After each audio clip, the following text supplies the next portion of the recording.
something like this. That is a life-size wingspan of a condor. Talking a really big bird here. You can see then, just by that, some of the reasons why it inspires us. So I'm going to just sort of fold that in half. So the condors were first seen by Lewis and Clark, 1806. Okay.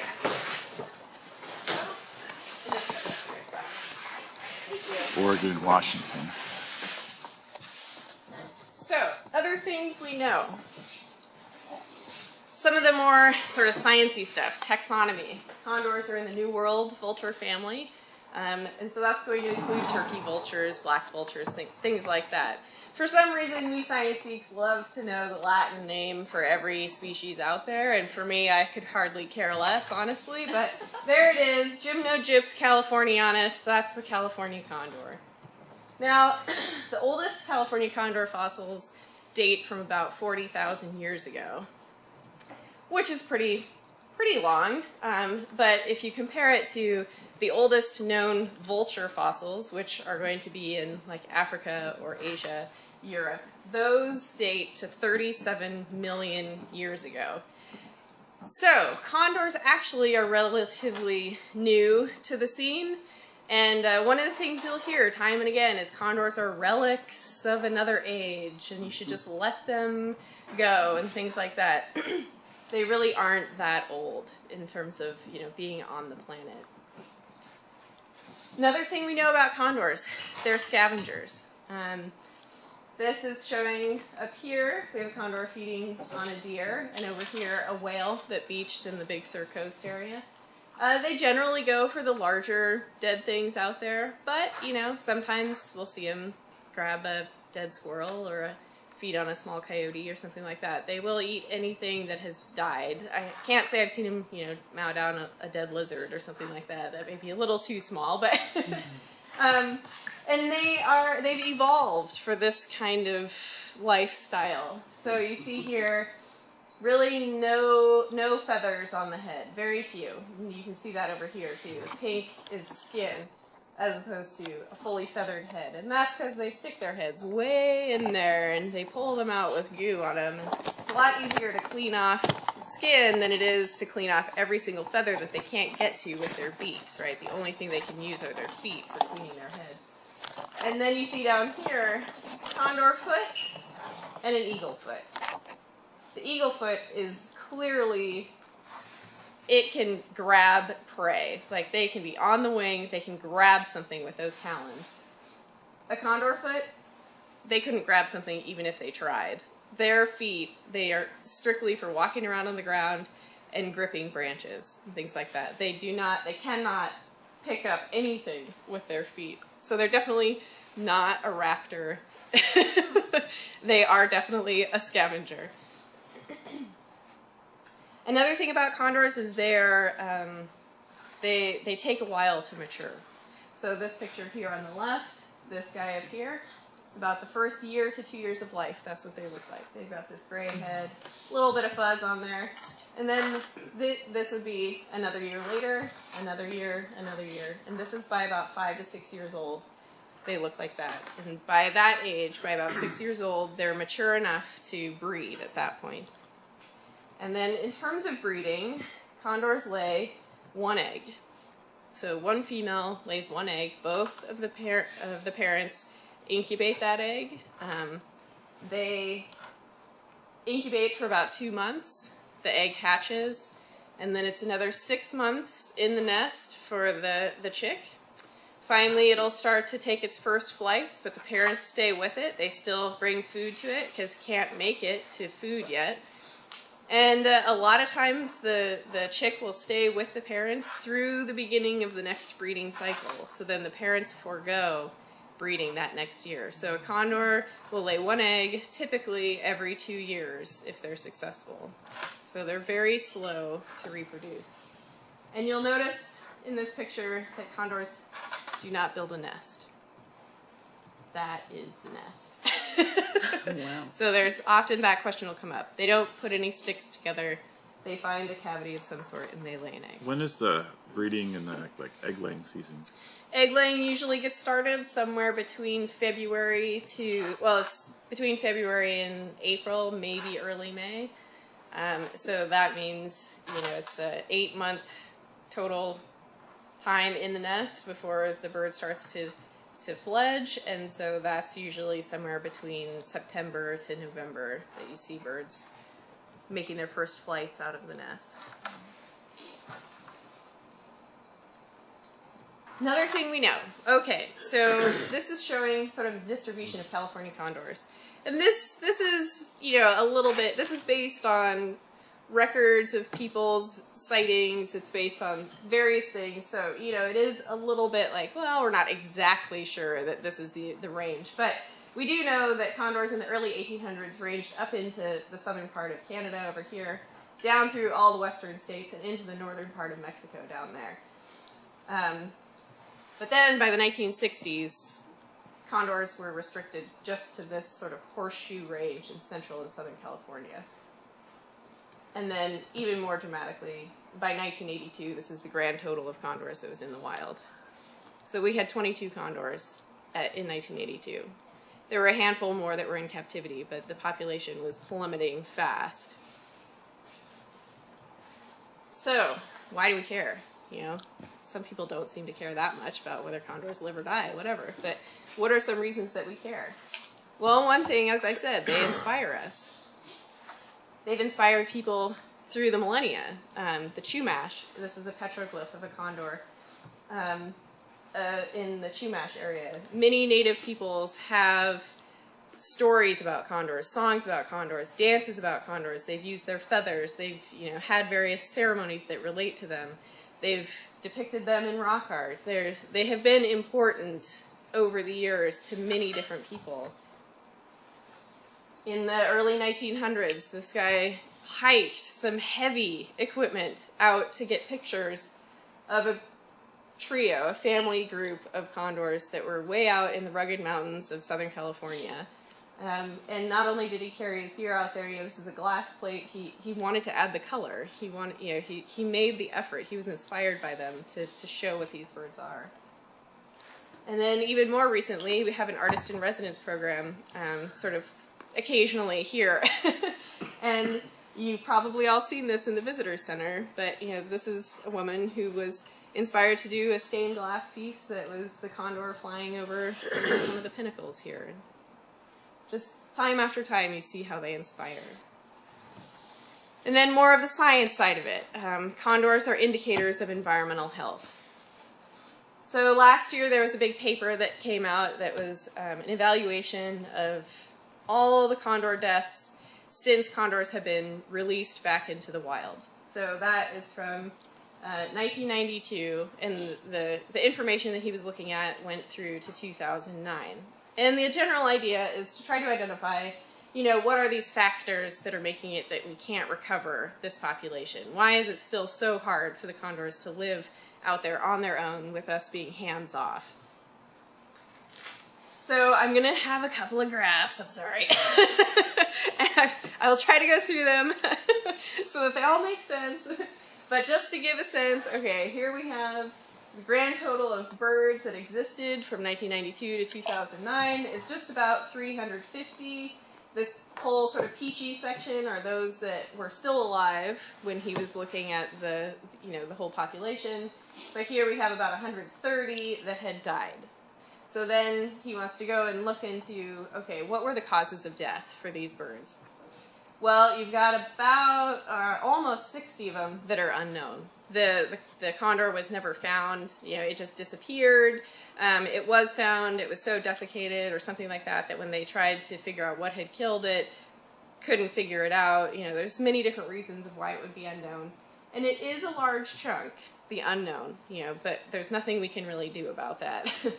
Then there's this little section right here of about just over 20 that were natural causes of death. And those are going to be some sort of illness, it's going to be a predator, something like that that killed a condor. And then this blue section here are all those that are human related.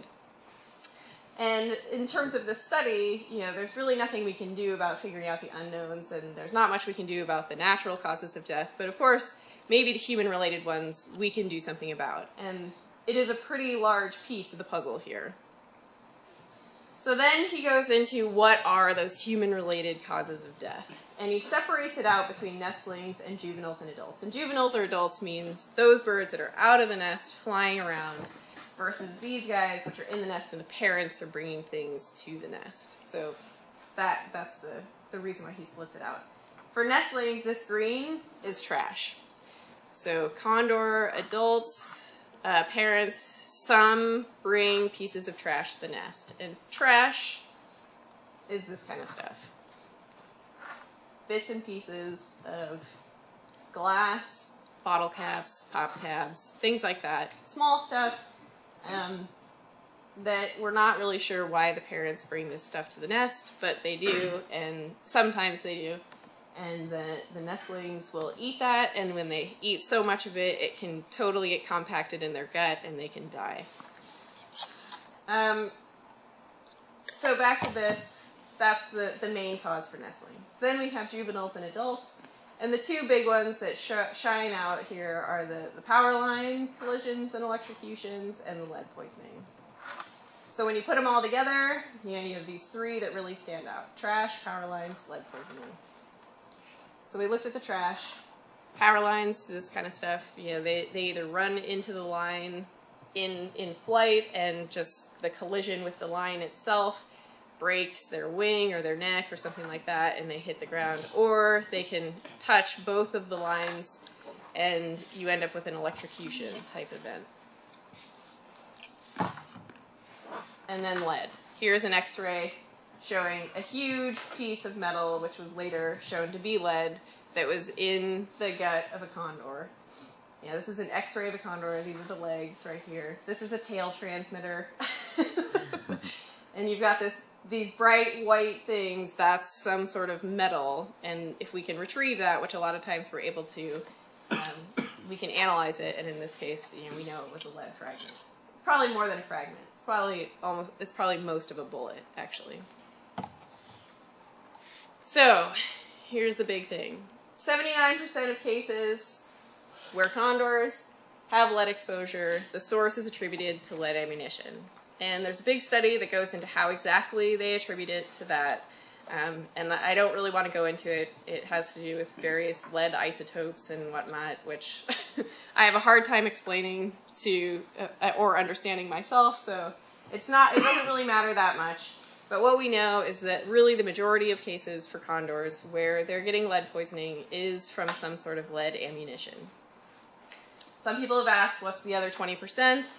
There are a few other things that we've figured out. There has been some lead solder from like circuit boards. There's been some lead that was related to paint ingestion, lead paint. There have been a few other things, but the majority of the cases here, it's from lead ammunition. If we can get rid of, the ammunition, it's going to do a huge favor to the condors. So what can we do? This is sort of looking back at a much broader perspective. What we can do is we can build the population. And this is what they started back in the 80s.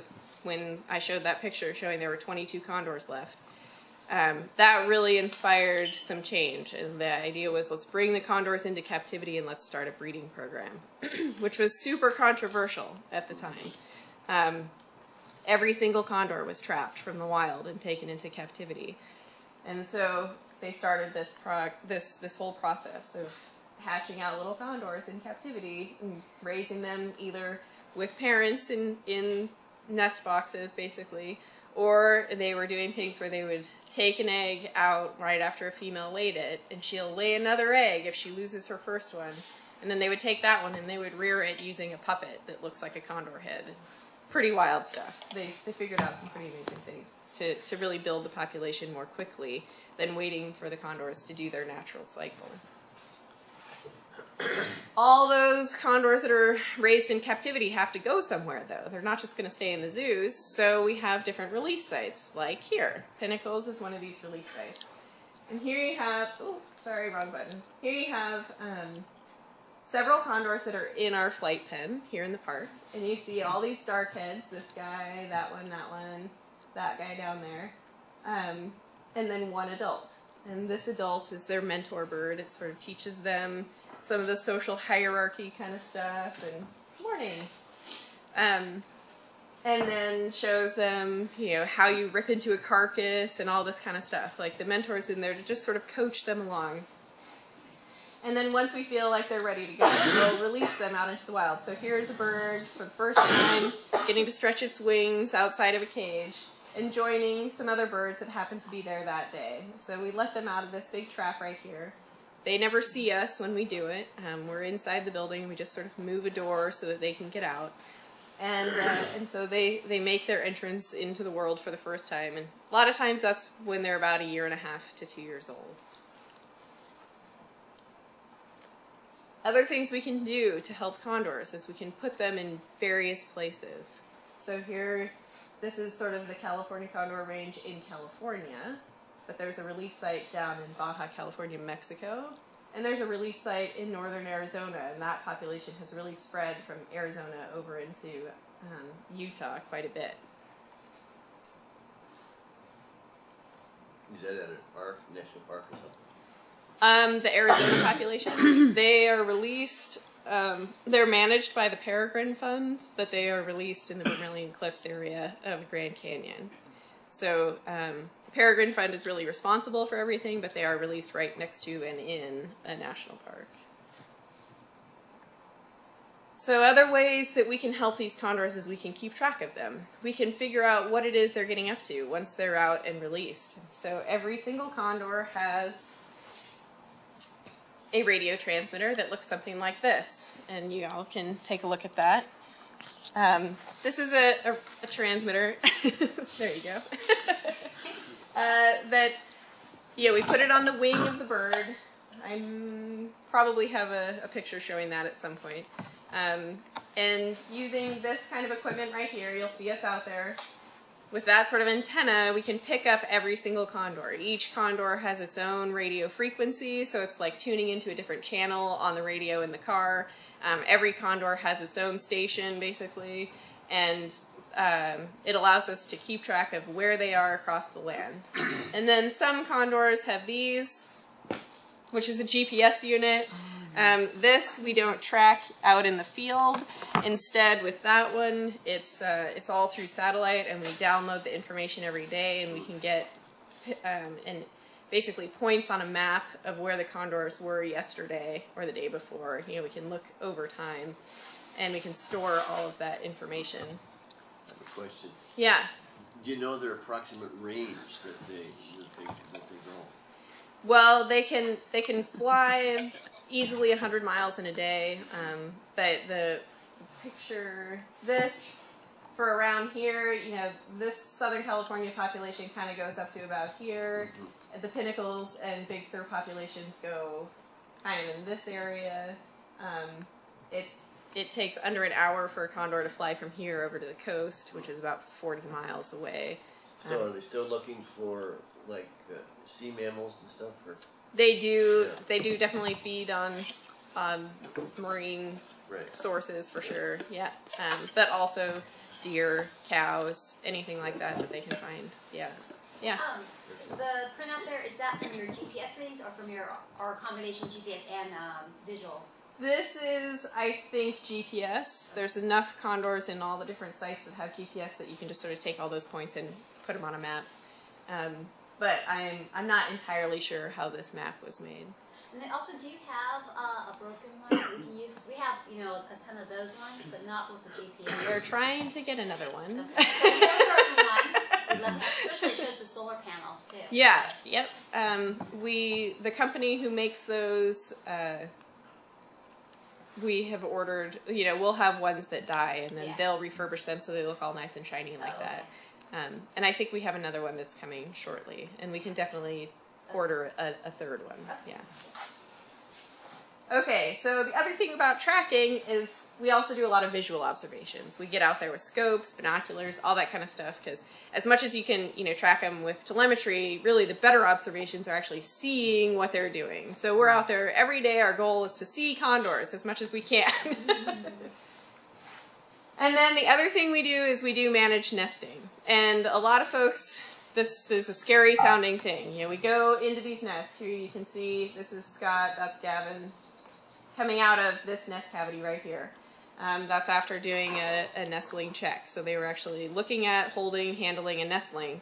And you know, many people will ask, the condors don't abandon the nest if you go in there? And no, they don't. They really don't. You know, they are invested in that one nestling. And you know, as long as you don't physically harm the nestling, everything is fine. And you do that every 30 days, right? We have been doing a schedule of just about every 30 days, yeah. And there's different things that we do during each of those entries, whether it's giving a West Nile vaccination, taking blood to check their lead levels.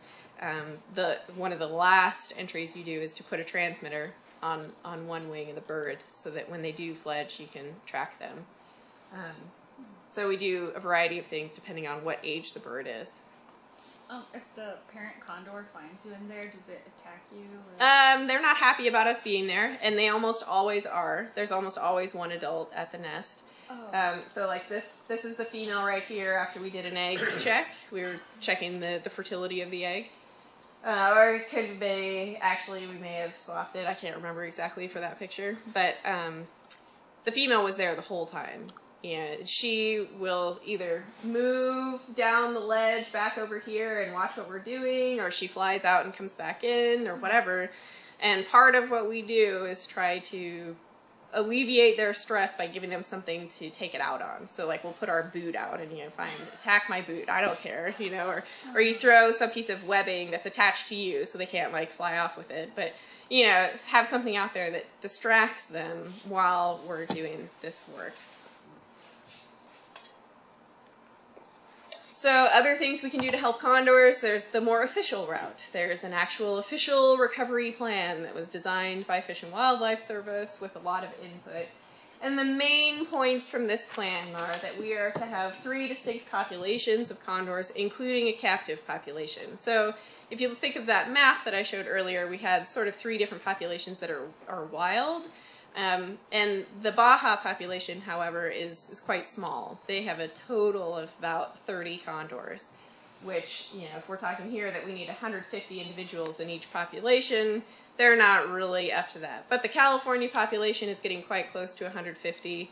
Out in Arizona and Utah, they're getting close to 100. So some of the numbers are starting to get there. In captivity, we have over 150 condors. And then there should be at least 15 breeding pairs. We have that in California, probably in Arizona. There's definitely that in captivity. So we're getting kind of close to some of these numbers, but then there's this last line that says they need to be self-sustaining. And that is the part that's really starting to catch this whole recovery plan, is we are not to the point that we're self-sustaining. So what we really need to do is to overcome these threats. So, for small trash, what can we do about that? Well, some things are going to be sort of our responsibility. We need to keep the planet a little cleaner than it has been, especially some of that small stuff. So, you know, you can participate in things like coastal cleanups, highway cleanups, trail cleanups here in the park. You know, all that stuff is going to help. It's not only going to help condors, it's going to help lots of things, really. The less trash we have in the environment, the better. You have no idea what can happen when you throw something sometimes. You'd be surprised. So this is one great thing. You know, we can all participate in this kind of stuff. Yeah. Do you know if they've actually even gone over to like dump areas and like seagulls go to dumps? We do not see condors really going to big trash dumps. I want to say there was one instance of some condor doing that got reported in the news, and so everybody thinks that that's where they go and get their lead and stuff like that.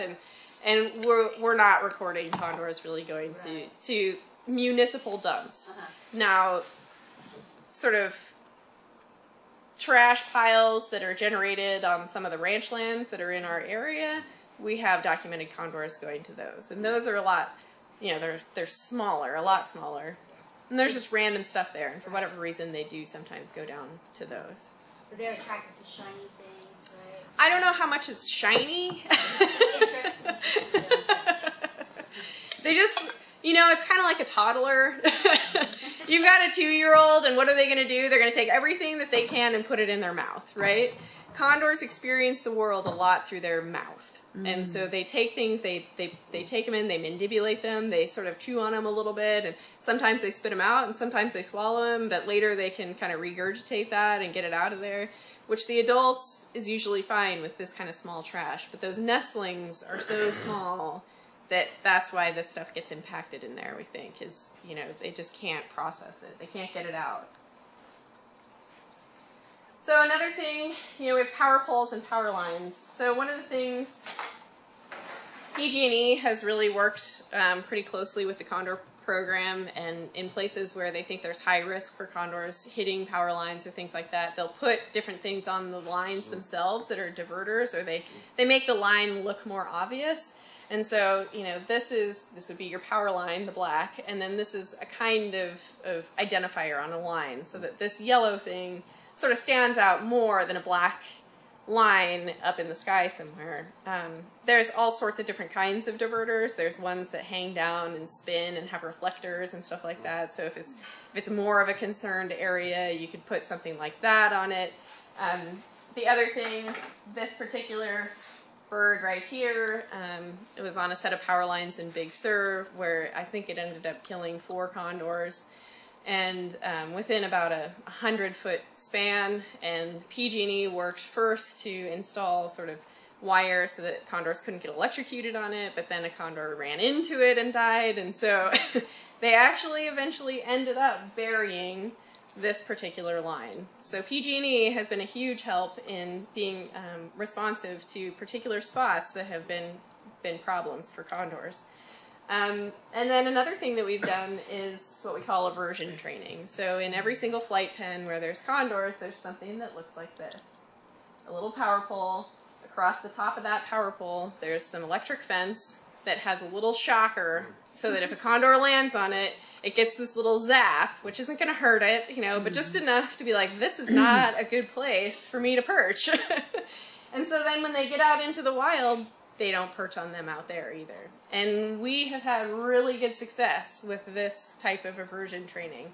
We rarely, if ever, see condors actually perching on power poles, even though they see red shoulders, turkey vultures, you know, other things perching on them all the time. The condors really don't. So then this brings us to the sort of big part on that chart, which was, you know, the lead poisoning part. What do we do about this?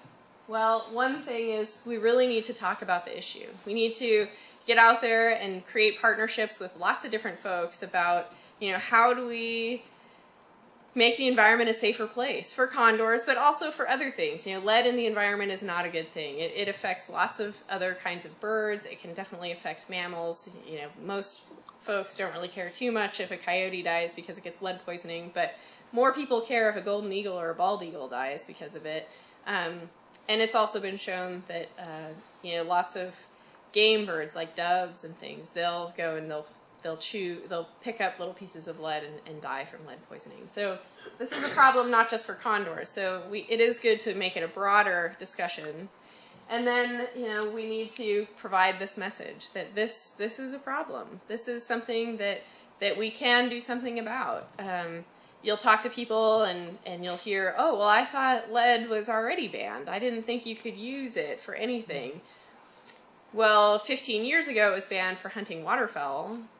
Okay, so some folks think that all types of hunting with lead were banned at that point, and that wasn't true.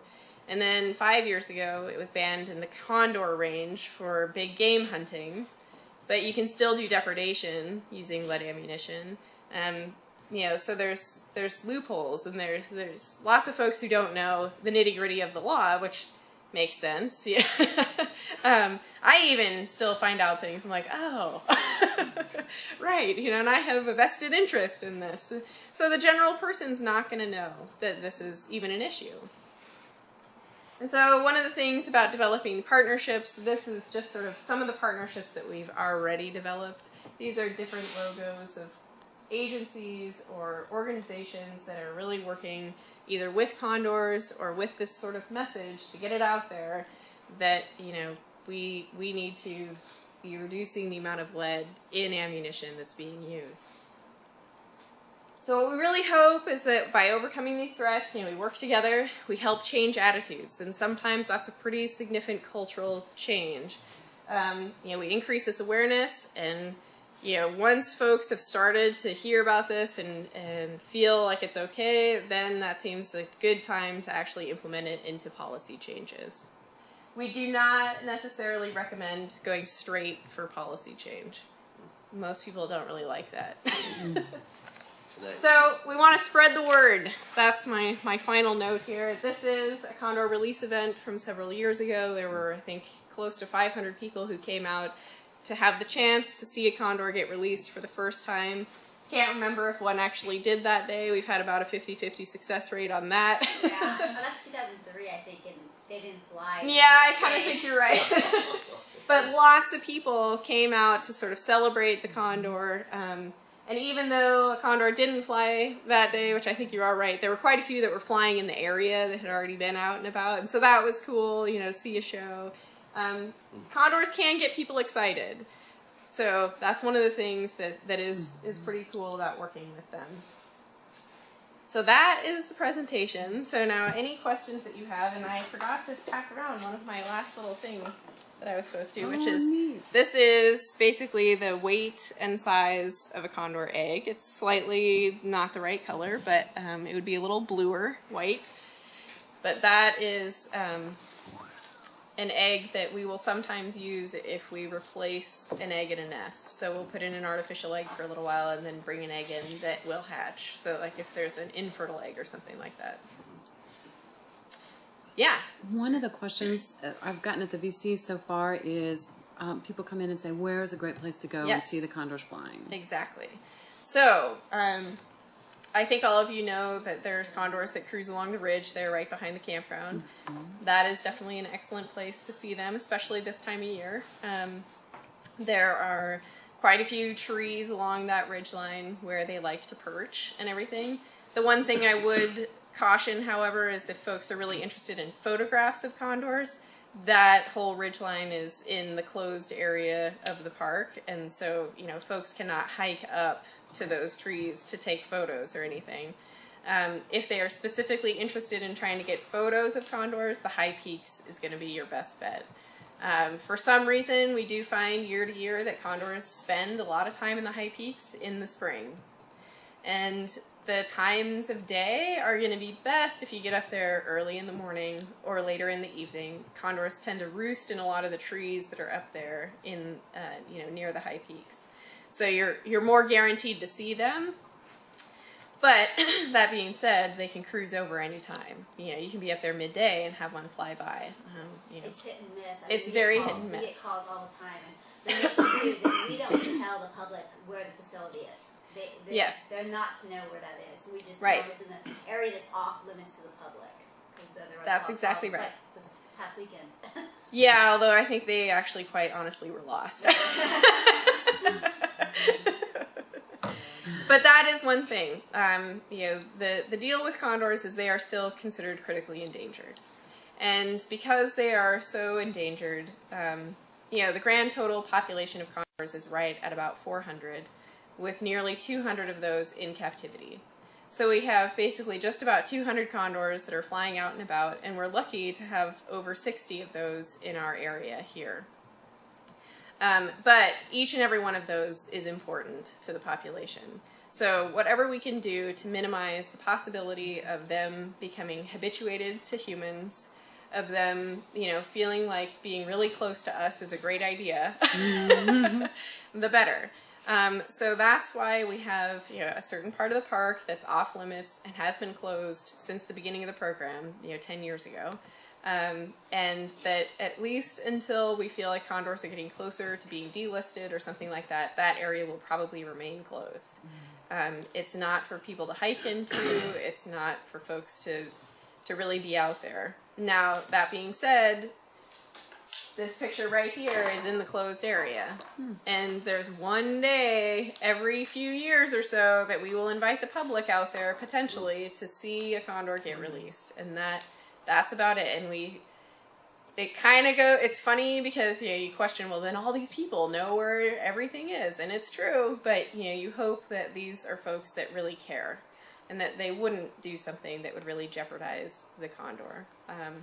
So fortunately, we don't have a huge number of people that just decide they're going to go try to find the condors in their, in their pen or anything like that.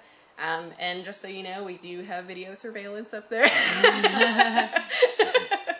So, we do, we would record it. I mean, we would have a recording if somebody were to go up there. We may not know who they are, but we would at least have it documented.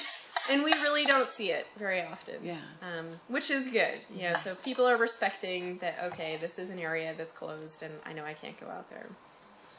I know early on we used to have problems. Like I was leading a school group one time, and the condor seriously landed right in front of my group, and I had to go shoo. Right. And I know that we used to use the super soakers and stuff like that. Are you still having that issue with them being very curious of people? Yeah. So just a couple of weeks ago in the high peaks, there was somebody came down saying, I had a condor land 6 feet away from me. That was so cool. I was like, great. Cool for you. But not for us. No. So as soon as we start hearing that kind of stuff, we really try to make more of a presence of our crew in the areas wherever it is that we're seeing that, which 9 times out of 10 is in the high peaks. Lots of people up there, really good rocks. The condors we know like to be in the trees. They land on the rocks close to people sometimes. So we will haze the birds in those cases. But we are kind of the only ones that are allowed to do that. So we can never tell the public, oh, just go running at it. Or, and they could be cited for harassing wildlife if they were to do that. So, we don't encourage anybody else to do it. But, our crew, we'll go up there and we'll do what we can to haze them. And if there's visitors that are right there watching, we're going to explain, okay, what we're doing here is we don't like this behavior, so I'm going to run at this bird and, make some noise or whatever. And, it's not just like we go chasing the condors. There's a lot of explanation that goes into that. And the public, if they are too close, we tell them, if they can move away. You're supposed to back away from them. But is it 50 feet or 25 feet? It's supposed to be 100. 100. It's basically like if you were to go like this and put your thumb out, you should be able to block the entire bird with your thumb. That's a good way to explain it. Yeah, I was my first time on the High Peaks Trail, and there was one right in the middle of the trail, so I just said, turn around. Yep. But visitors aren't going to do that, so I wonder, when we're roving... There have been times, too, where, have all of you hiked up through the steep and narrow section of the high peaks yet? That's where they were. It's like I couldn't get around them. Yeah, they have perched there before, and it has caused a dam in the flow of people. Because that's exactly right. Folks are like, I don't know how I can do this. Like, how do I get around it? And, we do ask that folks wait for the birds to leave, but it is true. I hope that we have our crew up there more often than not on these busy weekends. For all of us, for all of you in the room, if you do come across something like that, feel free to give a radio call to the Condor crew, and we can say, okay, what I would recommend is, first of all, does it seem like the condor could get away if you were to if we were to ask you to, walk towards it and clap your hands? Would the condor be able to escape? If it's like the only escape is toward you, we don't want anybody to do that. You just have to wait in that case. But if they have a way that they could get out, then we'll probably say, go ahead and do something like that. But it's sort of a case-by-case type of a thing. So definitely give us a shout if you come across anything. I have a question. Yeah. Do you receive any financial support from the Friends group in the park? Pinnacles partnership? Yeah. I mean, that's sort of a way that folks can, just the general public, can give donations to help different programs in the park. And there are some people that do donate specifically to the Condor program. And so, Pinnacles partnership we've worked with quite a bit to, help with some of the video equipment we have, or things like that, like specific needs or things that they can buy. I have another question. The literature suggests that when lead poisoning is detected through your blood test, that there's a therapy called, I didn't understand. Chelation. Chelation. Yeah, chelation. Mm-hmm. Would you do that here then? We do. Or you do it here instead of off-site? Both. Okay. So, some of the nitty-gritty details about that. We've got a field test kit that we can basically take blood from a condor, run it through the kit, and in 3 minutes we get a result. And the result is not 100% accurate, but we generally know kind of, okay, this is the area, the level that we're looking at. And we have sort of different thresholds for what we do. So if it's below a certain number, which for us is 35 micrograms per deciliter, which is not going to mean anything, but we'll just say 35. If it's below that, we let the bird go.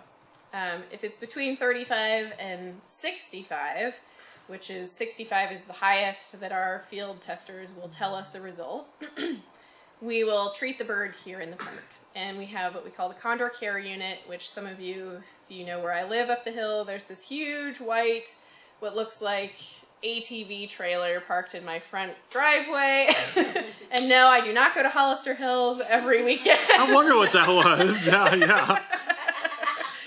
Instead, it's sort of a place where we have a holding pen for 1 or 2 condors that can go in there, and then it allows us to just net them each day, give them their chelation shot, and put them back into that place. They can sort of stretch their wings, they can move around a little, there's water, food, things like that.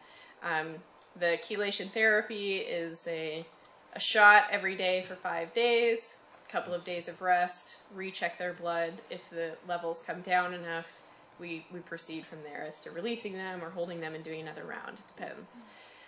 If the condor comes in a reading on our field kit which just says hi, we have no idea what their level actually is, so we just automatically try to take them to much better care, which is going to be the Los Angeles Zoo for us right now.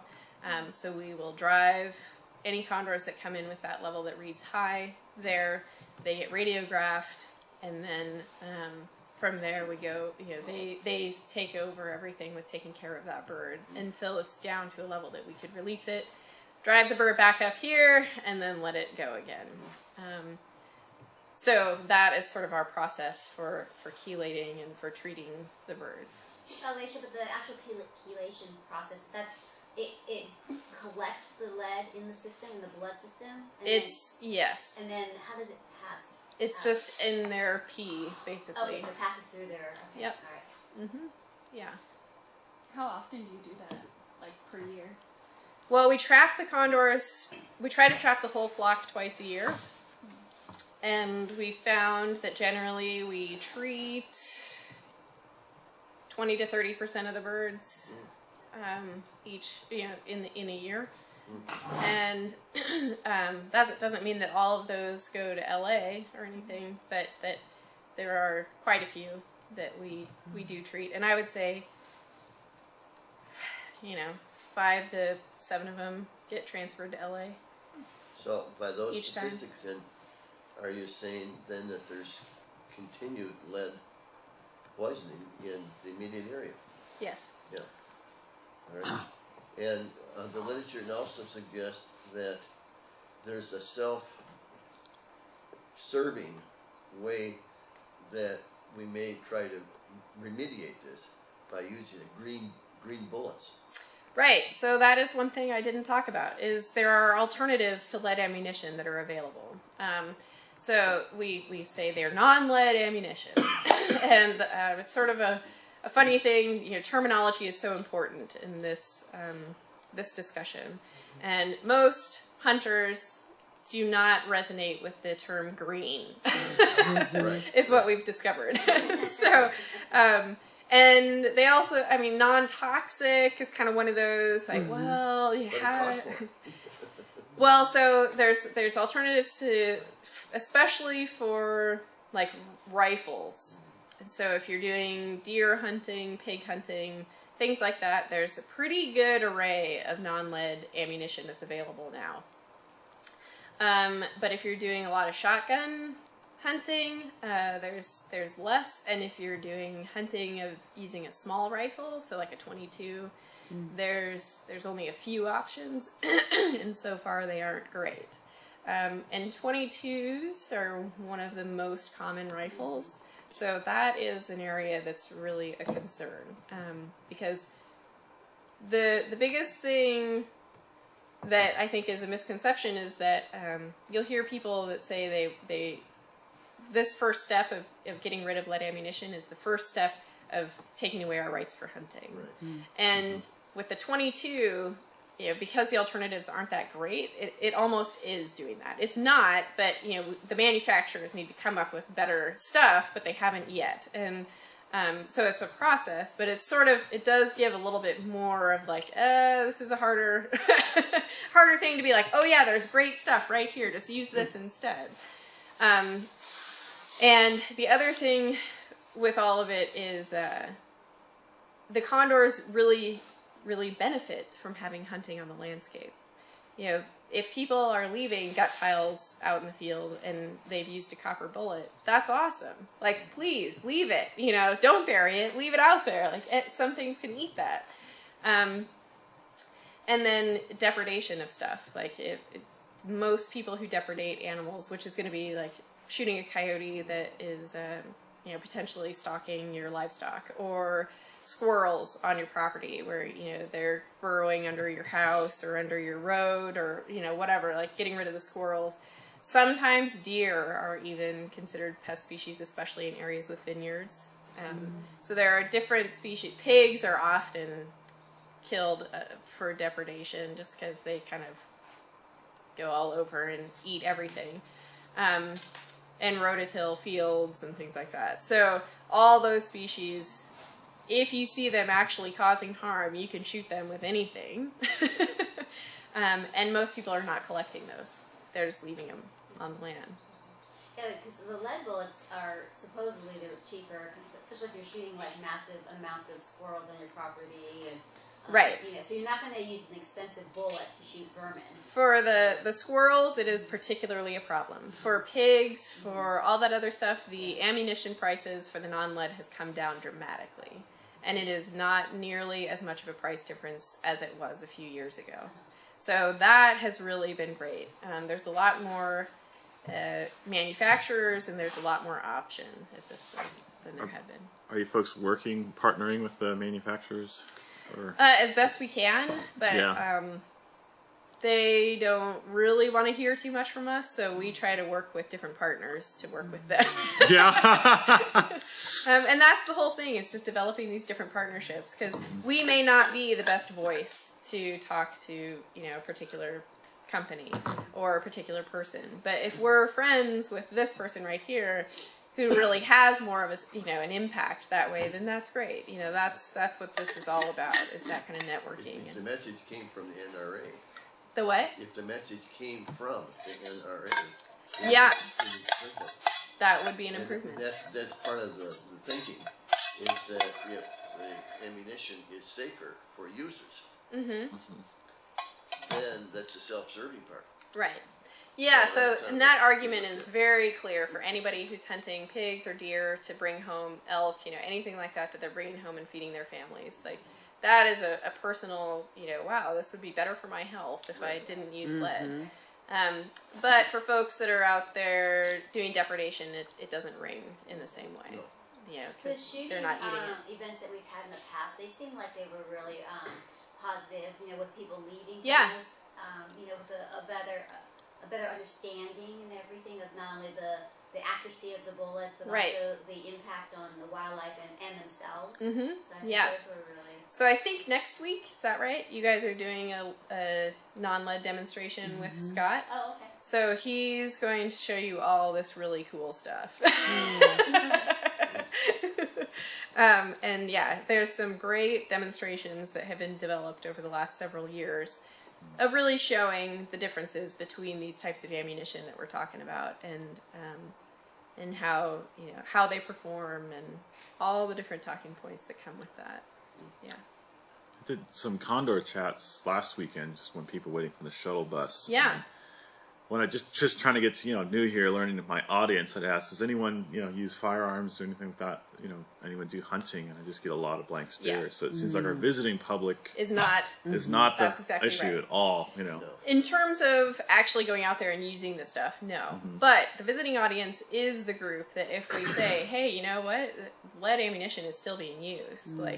So they're going to be the ones that you really want to just say, this stuff is still legally used. And a lot of people don't know that. So if they really want to make a difference with this particular issue, it may not be like changing your ammunition, but it is going to be just spreading the awareness that, when you do hear about this, the idea is that it is being used out there. If you know anybody who hunts, encourage them to use non-lead, all that kind of stuff of just spreading the message than changing anything they're doing specifically. The change from,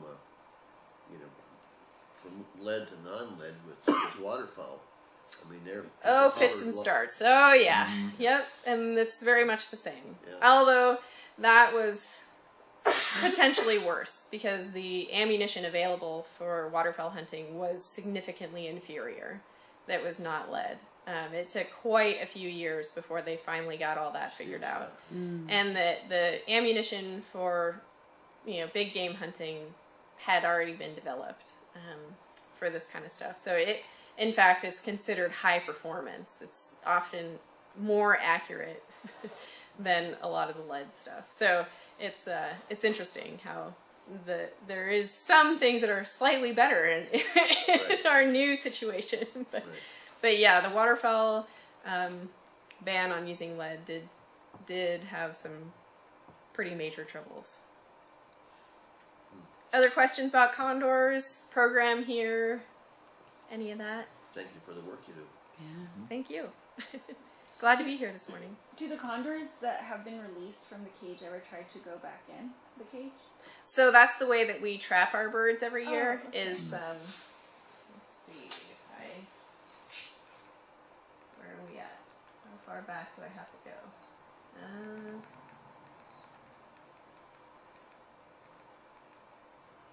So this right here, you'll see a cow, dead cow down in there. Everybody see that? A little black and white? We use carcasses as bait in our traps. And so if we were trying to trap a condor, from the wild, you can see how this roof, there's sort of a gap right here. This whole part of the roof right here slides down, and we can trap a condor into that box right there. And then we have another little door right over here that allows them to get into the main part of the pen. And that's the way that we trap our birds from the wild and bring them back into captivity in order to do these blood tests twice a year and stuff like that. You probably look forward to this. Wheels on wheels and everything. Yeah, right. We've got now 5 condors we haven't trapped in over a year, and we have 2 that we haven't trapped in over 2 years.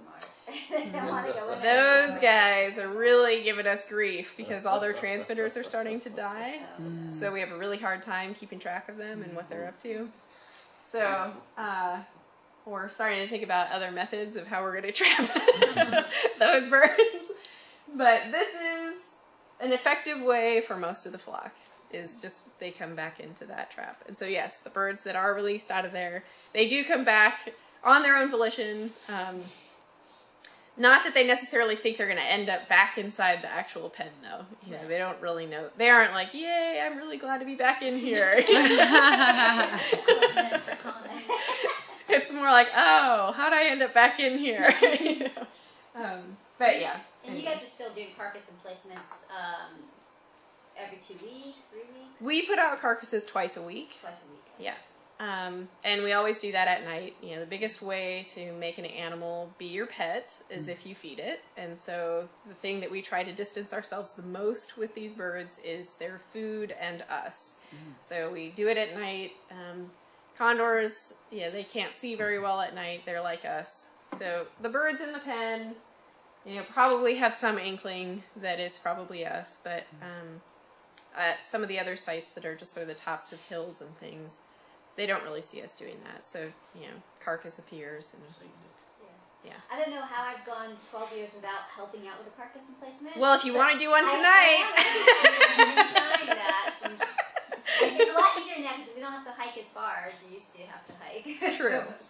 But yeah, if you do have like set dates, maybe let us know. We can plan on signing up for one. I mean, it's not the most exciting smell and thing to look at, but that would be so definitely interesting. An experience that you have to have while you're at Pinnacles. And I don't know why I've missed it for all these years. I've been lucky, I guess. I don't know.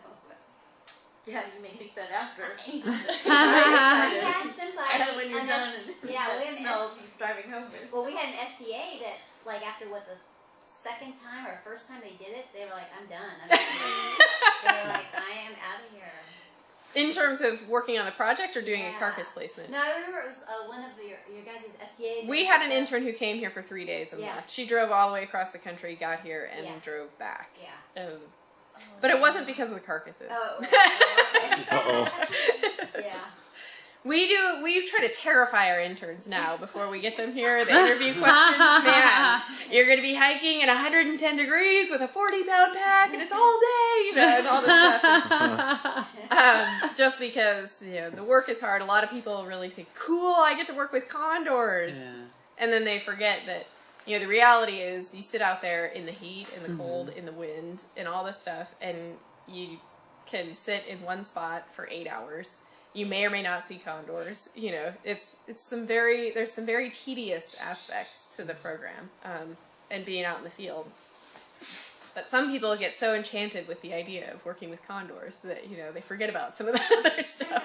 We get the tedium in our job with restroom orientation. Right, yes. At least now you don't have to say where the monument is, though. Yeah. Everything's just gotten a little bit easier. Anything else? So like I said, you're all invited to join us at any time. Thank you. You can certainly shadow a crew member. More than likely, you'll end up seeing our flight pen or out in Grassy Canyon, which is the area that's closed to the public. Again, we do ask that folks not share those locations of things. The other thing that's come up is we do have a nest in the park. I'm not sure that everybody's heard that. And we probably will not be disclosing the location of that nest. The pair has started to incubate an egg, as far as we can tell, probably 2 or 3 weeks ago. And you're more than welcome to share that, yes, there is a nest in the park. But it does become, people will ask, well, where is it? And the answer is, we don't share that. And the reason for that, of course, I think everybody's pretty aware, is we want to do everything we can to help these birds be successful with their nesting. And too many people out there can be a problem. It's also in an area that is pretty hard to observe. We can't actually see into the nest at all from any observation points. So all we see is when an adult leaves the nest or goes back into it, and then they disappear in there. So it's really not a great opportunity for anybody to see anything anyway. And it's pretty off the beaten path. Like you can't see it from any major trails or anything like that. So the general idea is that we'll keep it pretty quiet unless something starts to happen. If for some reason we see people out in this area with some regularity or something like that, then you'll probably hear when the area gets closed. But hopefully we won't have to do that. Hopefully we can just leave it as a fairly, I don't know, just not that big of a deal for where it's at. So, what language would you like us to use to let folks? Do you want let folks know that we do have a captive breeding program here? We don't have a captive breeding program. We have a release site. So the breeding programs are going to be like the zoos. So the LA Zoo, the San Diego Zoo. There's several different zoos. So when we capture an egg, that's what we do, or we don't do that anymore. Or? Right, so the egg stuff, yeah. So if we're going to go into the nest in a couple of weeks, and we're going to check to see if it's fertile. And if it's not, what we usually do is take one of those dummy eggs right there, and we put it in the nest, and we take the egg that is infertile. And we leave that in the nest, and then from the captive breeding program. They have lots of birds that are generating eggs, and we will get one that is, we can put into the nest just before it hatches. So like, it takes 3 days for a condor to hatch out of an egg, which is crazy. And so they start with this little hole, and as soon as they make that little hole, we rush it from wherever it is up here, and we drop it down into a nest, and then it hatches within a day or so, and the birds have a nestling. And so that would be, now that's really the only time we're going to be taking out or changing eggs. For a while, we were doing a study that was looking at eggshell thickness in condors, and so we were actually taking every egg out and putting in an artificial egg, and then we would, for each one of those, we would put in a new egg from a different pair. But we're not doing that anymore. That study has been completed, and so really the only time we would be switching out eggs is if it's not fertile. So that is all in the wild, though. So you get a fertile one from the LA Zoo, or yes. Okay.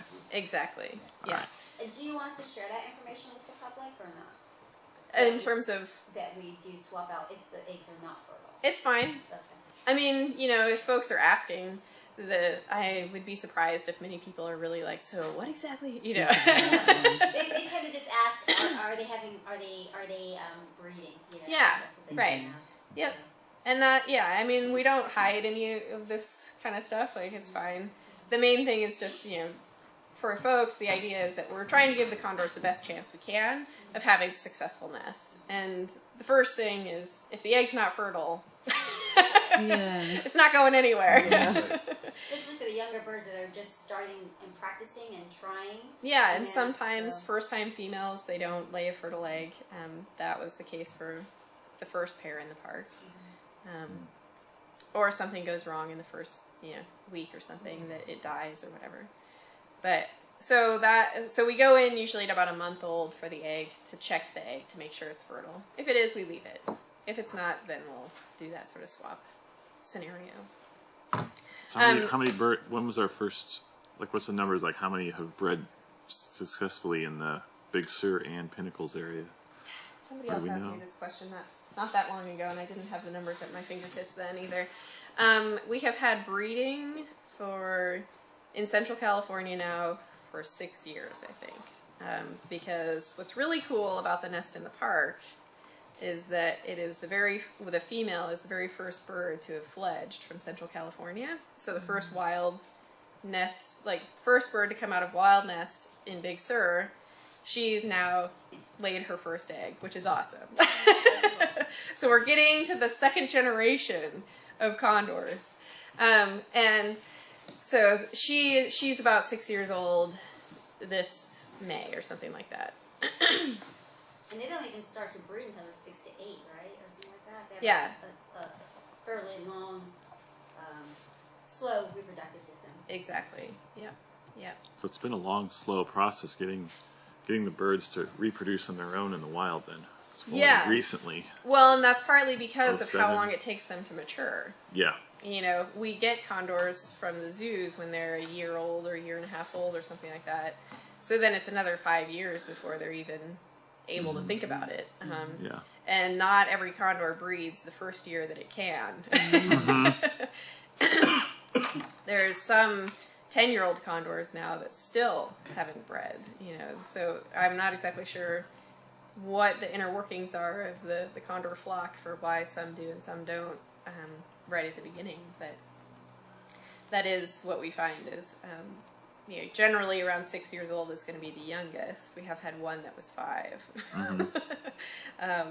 And then, you just wait and see for everybody over the years. So are they all the captivity raising, is that all in the LA Zoo? Is there some other organization? So there are 4 different captive breeding sites. So you have the LA Zoo, the San Diego Zoo, the Oregon Zoo, and then the Peregrine Fund operates a facility at the World Center for Birds of Prey in Idaho. And then, I think I showed in the map, but there are the 5 different release sites. So in California, there are 3. There's the one here. There's one on the Big Sur coast. There's one in the mountains east of Santa Barbara.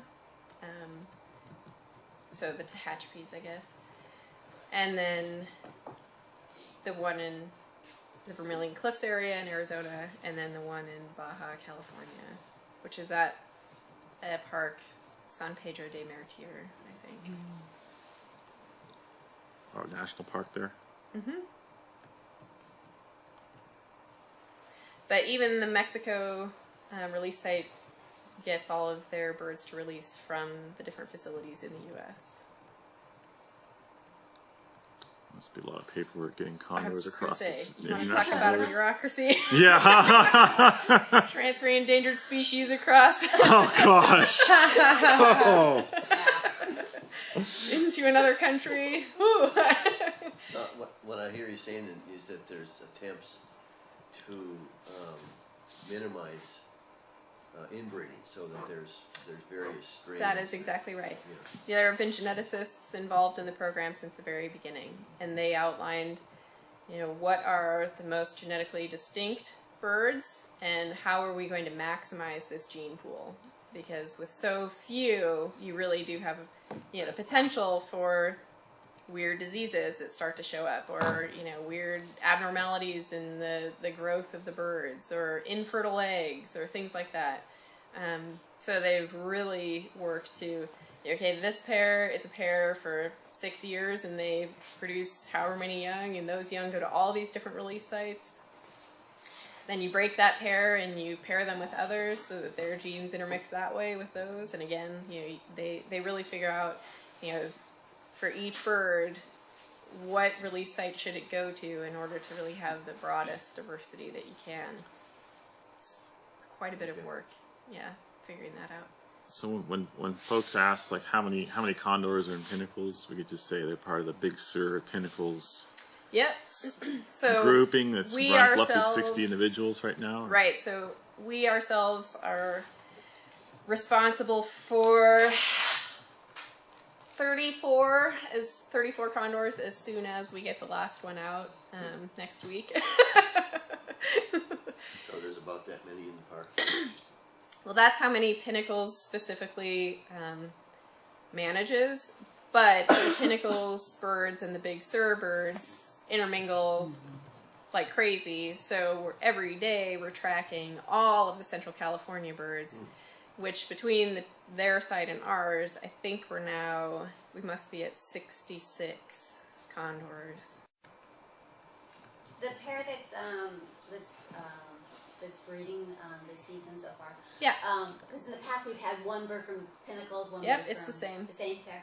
I mean, it's the same idea. Same idea. It's not the same pair. Mm-hmm. But so one from one flock, one from the other flock. Yes. Yeah. So the Big Sur guys fly up here then. Mm-hmm. Yeah, they go back and forth all the time. Yeah, you could have 60 And birds here at that's one what, time. a couple hundred miles?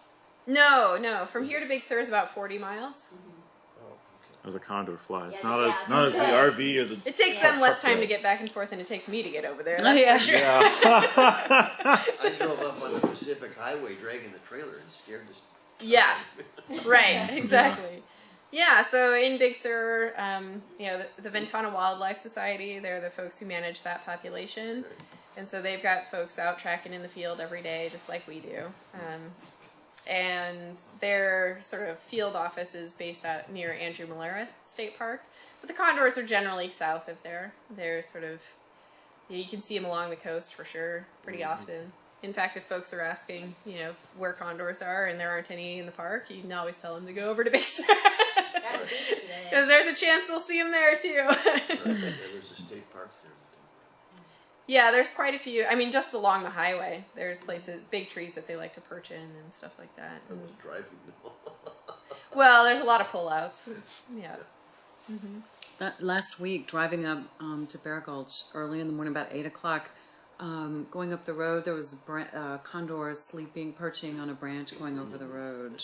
There was? Mm-hmm, right over it. Is that unusual? Down here? Just right over here? As I was going up the hill, did you see it too? I was coming down from headquarters in there. Yeah, and it was right on a branch going over the road, and it was curled up like it was still sleeping. It was about 8 a.m. Okay. Well, if you see that and you can figure out the number on the tag, let me know. Okay. We Get a report birds there. I mean, it's not bad for them to be there. We have had condors perch in those trees, but it is pretty rare. Is it? Okay, I wondered. I was surprised when I looked up and saw it. And I was like, oh, I didn't realize they came this close to the, just right over the road. It was quiet, though. It was a quiet morning. Nice. It is pretty amazing. I've been only one time up in the high peaks where I had one fly over me. Oh, it's awesome. It really is an amazing sound that comes from their wings. It just it's like, whoa. It's just really a trip. So. Yeah. I had one fly over me on the South Rim twice. Oh, and the cool. first time I was walking along the South Rim and looking over the edge, and this big shadow that was like, it felt like it was the size of a small Cessna went over, and I looked up and I was like, woo! And then the other time I was getting ready to do a ranger program right on the edge and everybody had gathered, and a storm was coming up the canyon, and 2 condors flying together came right over us, and I was like, ta-da! Scheduled that just for you guys. Yeah. Sounds great. All right. Well, thank you. My time's way over. Wow. Oh, thank Sorry you. about that. That was great. That was great. Yay! Thanks. Yeah, and just keep in touch, and I'll let you know what our schedules for carcass placements are this week. Okay, this great. coming month if anybody's interested. Yeah. Seriously. Yeah.